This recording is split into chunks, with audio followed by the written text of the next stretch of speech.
Cornhole Champions. I'm Zachary Oren Smith. I'm sitting here with Amy Rivers and Avery Staker. Second story, there's a number that should make every Iowan stop and think. 53 million pounds. That's how much pesticide gets sprayed across the state every year, more than any other state in the country.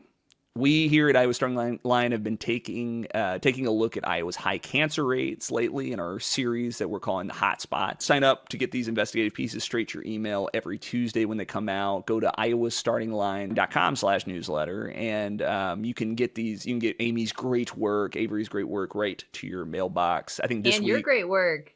This week features my great column on pesticide use in the state of Iowa. I'm very proud of it. But I wanted to start here.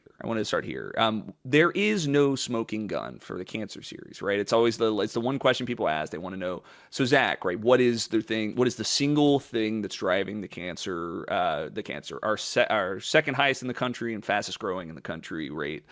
Like our guest on last Friday's podcast, Mary Charlton of the Iowa Cancer Registry told us, right, there is no smoking gun. There is no one thing you can point to that kind of definitively tells the story of all cancer, right? Because all cancers are different, right? The causes of colorectal cancer are going to be different than the causes of lung cancer. But that doesn't mean, right, that there aren't some contributing factors that we can't point to, right? And there's a growing body of research that connects some uncomfortable dots between what we're putting in the fields and what's happening to our neighbors. Today, we're going to walk through a little bit of what the science actually says about pesticides and why regulators seem to be playing catch up despite this kind of growing body of evidence. Should I ask you some questions, Zachary?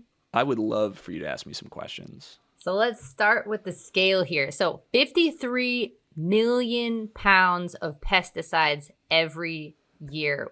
Help our listeners understand what that actually looks like. Right. So let's begin with kind of when you ask the question of like, what is causing, why is it that we are seeing such a significant rise of the use of glyphosate or dicamba or atrazine in our fields, right?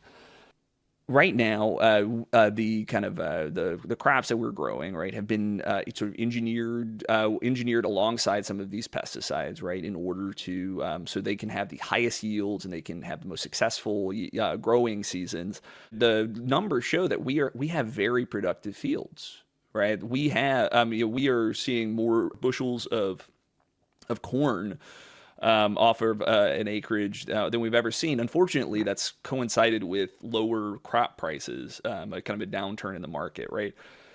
So there's a little bit of a risk hesitancy, right, among farmers, right? They're not looking to switch to a kind of other means of generating revenue, and so they're turning to policies, approaches that will kind of guarantee higher and higher yields. Pesticides are part of that story. 17 pounds of pesticides are applied for every single person of Iowa. 96 to 97% of corn crops are sprayed with pesticides, particularly glyphosate. When you talk to researchers, folks that like track water samples across the state, this Friday we'll speak to David Swartney of the University of Iowa. I mean, what they're finding is that it's pretty, even in kind of really remote areas, they'll measure the dust in houses on homesteads. They'll measure water samples from tributaries. And it's pretty rare to find samples without some form of pesticide present in that sample. And we're talking about really faint amounts, right? We're not talking about like these it's not as if you're you stick your it's one part water, 2 parts glyphosate, right? But it's this ubiquity, right? It's this like presence widespread over a long time, right? That we're beginning to worry about, right? And so when we're talking about the kind of gold standard of science, of evidence data surrounding kind of what that long-term impact looks like, we always turn to the agricultural health study. This has been following 89,000 farming families since 1993. So it's really, really large sample size over a really long time, looking at, asking these folks kind of like what the impact has been. And this is really great for Iowa, for Iowa to ask these questions, particularly because it drew subjects from North Carolina and Iowa, right? So this is data that's about our people to some extent. And according to the agricultural health study, they are finding that chemicals like glyphosate show higher rates of prostate cancer, correlate with higher rates of prostate cancer, certain lymphomas, leukemia, and thyroid cancer among farming families. That's people closest to the point of application, right? So probably a higher level of exposure than your average Iowan, but nonetheless, right, a kind of higher rate there.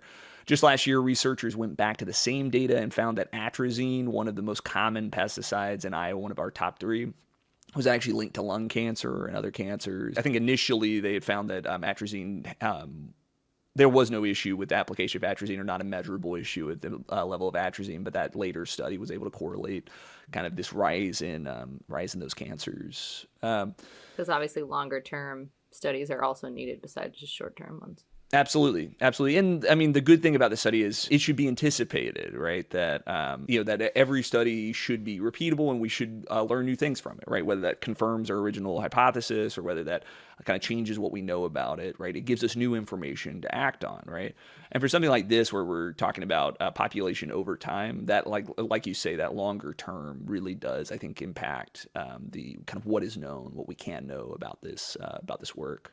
I think one of the things when we're talking about like the extent to which this is a pesticide issue, or whether it's something else, a lot of the conversation focuses around glyphosate, right? It came up in the Iowa legislative session, right? You'll remember the bill that was called the Cancer Gag Act. It was a attempt to limit the personal liability for manufacturers of chemicals like Roundup, to mitigate their personal liability for given that they've already secured EPA approval, right? Roundup is a glyphosate-based pesticide. It did get EPA approval, which that's not a easy process to get through. That is a regulatory barrier, a significant one. The EPA found that it is not carcinogenic. Meanwhile, other groups like the EU have disagreed. The International Cancer Researchers in 2015 called it probably carcinogenic, right? And obviously, I think there's an issue here, right? Dr. Swartney this Friday will kind of talk a bit to this, what he calls the gray zone. It's this. He talks about the gulf that exists between kind of the newest, most relevant scientific information that researchers have found and kind of where policy sits, where regulators sit, the extent to which and we don't want regulatory hurdles to double back every time there is a new science, every time they say that red wine improves life expectancy or limits it, right? You don't want red wine to be regulated, us to regulate red wine differently based on one of these kind of pop studies, right? But I think in the greater thematic richness of this research and the kind of as this evidence mounts, I think there is, right, some greater questions about kind of whether or not we need to be mitigating how much glyphosate gets applied to fields, right? Whether or not I don't think it's a matter of. I don't think regulation has to be whether it is used, binary. Yes, it's used in the field, or no, it's not used in the field. I mean, right now we're applying it at huge levels, multiple times during the year, right? I think there's a good question to be asked about whether or not that's in the best interests of people that live here. And so, what should lawmakers be doing about this problem? I mean, should there be more regulation? Should there be some sort of accountability? Yeah, I mean, it's kind of we're kind of, unfortunately in the United States at least, we're pretty far away from that conversation. Of the millions of pounds, hundreds of millions of pounds of pesticides applied in United States fields, 322 million pounds of those pesticides are actually banned by groups like the European Union, right? I mean, that's not me saying that the EU has it all figured out. They have their own issues with overregulation, right? But I mean, it does, I think, kind of speak to if other people are finding issues with the application of some of these chemicals. I mean, should we be thinking about the extent to which they're good for us? And yeah, so I think on one hand, you could think about regulating how much can be used in the field, whether something is used in the field. I think you could also talk about mitigation, right? If we know that there's a significant runoff issue with some of these chemicals entering our water tables, we could mitigate how close you can spray to a school, right? That we, if your crop duster is coming within 300 feet of a school, maybe that's a bad thing, right? Maybe if you're, maybe we could have requirements about how close to a open stream that you can apply. There's a lot of tools in the toolbox that we could be using. But at the moment, at least, the political will in the state of Iowa and within the Trump EPA seems pretty unwilling to consider kind of changes to this regulatory framework. The other thing I will say about like the differences between the EU and the EPA here is also that like the studies that they're relying on generally have been company funded studies. I mean, these manufacturers are sort of submitting their own studies and the EPA is taking a look at that. And some of them are also out of date. And so I think that contributes to a lot of our knowledge or, just ignorance, honestly, on like how these chemicals have changed over the years. And I think new studies are warranted, but like you said, under the Trump EPA, they're not likely to be done. Yeah, I mean, I think anytime you're talking about industry funded, I think there is a certain amount of like regulatory capture, right, in this that we're experiencing, at least when it comes to the use of pesticides in fields. And that certainly is an issue, right? It kind of connects to a story we've covered on the podcast before. The United States has a really proud tradition of kind of buttressing the research and development infrastructure of the world, right? That ranges from pharmaceuticals to tech. I mean, like it is on the backs of a lot of American researchers that a lot of really incredible work is done. And as we've really taken an axe to so much of the funding for universities that goes to fund cancer research, that goes to fund studies like not like the agricultural health study, right? This is it forces us to depend at a greater level on these kind of industry partners to. Like Bayer, who manufactures Roundup, to fund this research. And you do kind of worry about like, hey, what are the conclusions of this, right? What can we draw from this? And what else struck me about your story that went to the newsletter yesterday was Don Carpenter and sort of just his story about cancer. And I really encourage you to read it because I mean.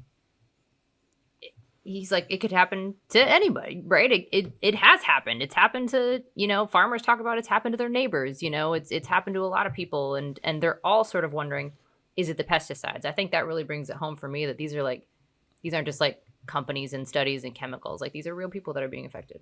That's right. As a last plug, please sign up, iowastartingline.com/newsletter. Sign up for the hotspot. I really think it's an incredible kind of deep dive into the subject that I think both me and probably you are thinking a lot about as we try to make decisions about our health, as we try to figure out what's best for our family, for our spouses, for our friends, right? I just think this is a really, as for folks that are interested in this question of why do Iowans have such a high cancer rate? I'm just really proud of Iowa Starting Line for putting resources behind making this happen. And with that, let's take a break.